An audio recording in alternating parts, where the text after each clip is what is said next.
तो मेनापट्टी खजोली वाला रोड पर छे और अत से यानी अभी लचका लसी और लचका लसी इमली गाछ तक के स्थिति देखबे छी रोड के की है पछाड़ी देखियो तो पानी छेबे साल के लचका से गाड़ी निकल लिए तो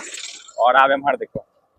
अत से इमली गाछ तक कंटिन्यू चले छे आते के दूर में देखियो कतेक जगह रोड के स्थिति है एमे नेताजी सबके गाड़ी के घुसल जाए तो मजा आते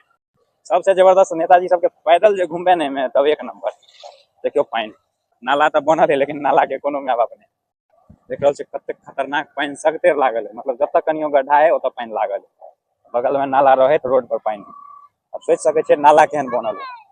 पछाड़ी के स्थिति से कहीं ठीको छल ग ताकि ओई जगह कन गाड़ी सब देखा रहल है ओए चलू देखबे छी की स्थिति है पूरा गाड़ी के चेसिस डूब जाए तब तक पानी होई